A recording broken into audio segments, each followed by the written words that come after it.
आज फिर जीने की तमन्ना है, आज फिर मरने का इरादा है. એટલે અમેરિકન જિંદગી, એટલી યુરોપિયન જિંદગી, એટલે પશ્ચિમની જિંદગી. કોઈ સ્વર્ગ નથી, કોઈ નર્ક નથી, કશું પાપ નથી, કશું પુણ્ય નથી. આ પછીનો જન્મ છે જ નહીં.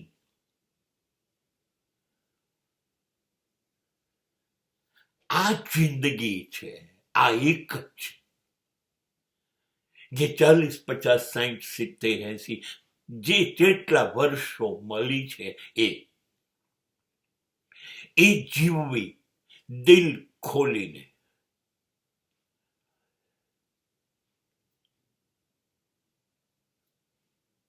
શરાબ પીવો છે, બધી જ જાતનો શરાબ પીવો, સિગારેટ પીવો,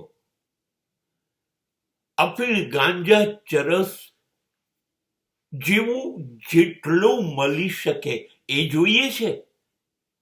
ખુલ્લેઆમ મળશે અને ખુલ્લેઆમ પીવો. જુગાર રમવો છે,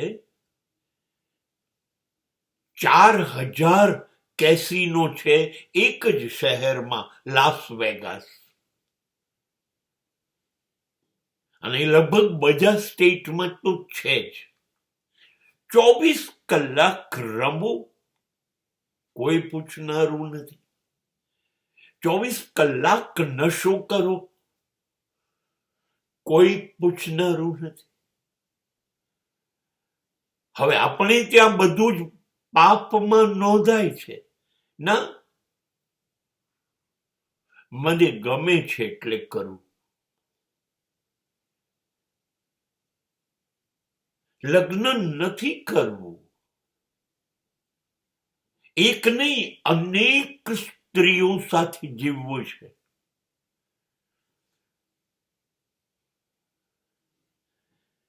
કોઈ કાયમી નહીં.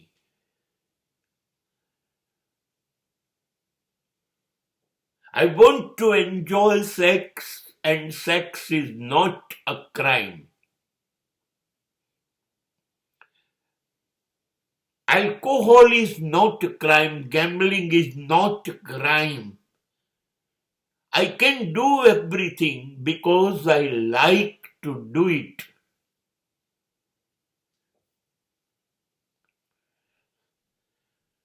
હા, તમે કરી શકો જ. દારૂની દુકાનો તમે કરી જ શકો, જુગારખાના ખોલી જ શકો, વેશ્યાલયો દરેક જેની મરજી પડે એ વેશ્યા તરીકેનો ધંધો કરે, રજિસ્ટ્રેશન, નોંધણી સરકારમાં કરાવે, ઇન્કમ ટેક્સ ભરે, ટેલિવિઝન પર પોતાની ચેનલ ચલાવે કે જુઓ, ટેલિવિઝન પર પોતાની એડ આપે. યાર, દિલ ખોલીને દારૂ પીવો છે, દિલ ખોલીને જુગાર રમવું છે, દિલ ખોલીને સ્ત્રીઓ ભોગવવી છે. એ શું યાર, કોઈની જોડે બંધાઈ જઈએ? નહીં, લગ્ન કરવા જ નથી તો divorce is not a matter. અને જોડે રહીએ છે, બસ. સંતાનોની જરૂર નથી અમારે.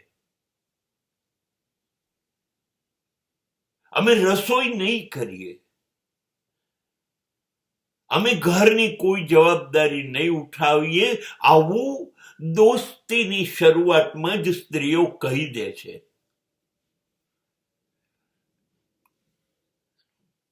સાચે જ આ એક ગજબનું જગત છે. અહીં લોકો સમજે છે 70 પછી તો જિંદગી શરૂ થાય.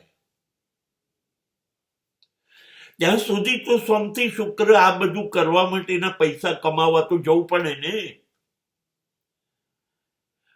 24 કલાક.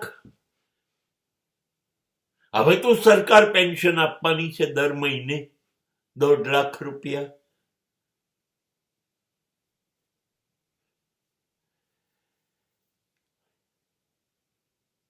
હવે 70 પછી તો જીવીએ ને.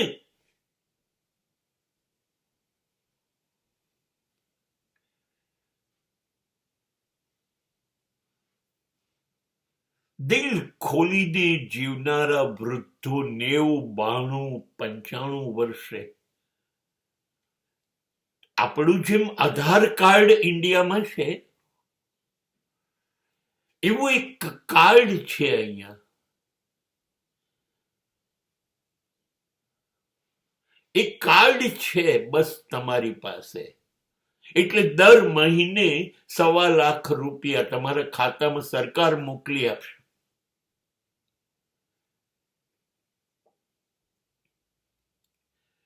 અને પાછા 2000 રૂપિયા બીજા અલગ એ ખાવાનું ખરીદવા માટે, ફૂડ સ્ટેમ્પ જેને કહે છે, એ પણ આપશે. બીમાર થશો તો હોસ્પિટલો સરકારના ખર્ચે અબજો રૂપિયાનું બિલ થાય તો કરશે.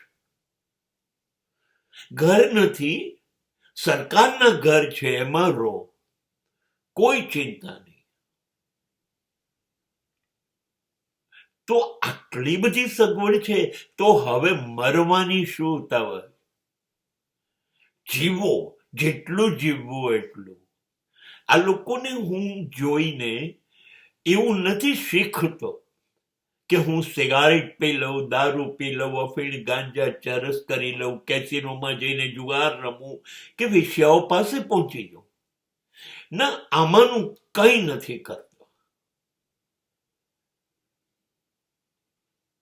પણ એ લોકોને જોયા જ કરું છું, એ મારો શોખ, અને શીખ્યા કરું છું. આમ જ જિંદગી જીવવાની એ લોકો આમ જ જીવે છે. અહીં હમણાં સર્વે થયો તો 100 થી વધુ ઉંમરના કેટલા લોકો છે જેમને સરકારે આ પૈસા આપવા પડશે? ઢગલા બંધ. કુલ વસ્તીના 12%, 12%, 100 થી ઉપરના છે જે લોકો દર મહિને સરકારી પૈસા લે છે જ, પણ કશું બચાવતા નથી. બધું જ વાપરી કાઢે છે કે બીજા મહિને આવવાનું જ છે ને 1 તારીખે.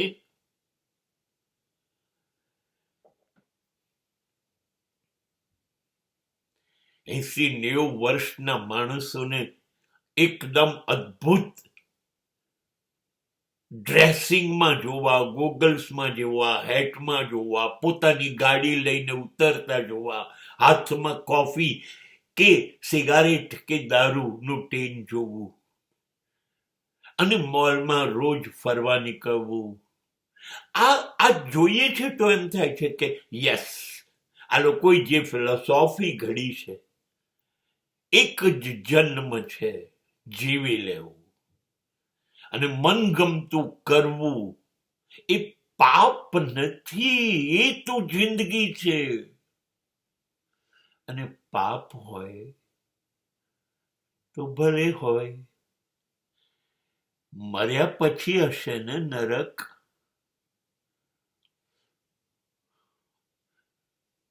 મર્યા પછી જે થવું હશે થશે. જીવતા જીવતા નથી મરવું.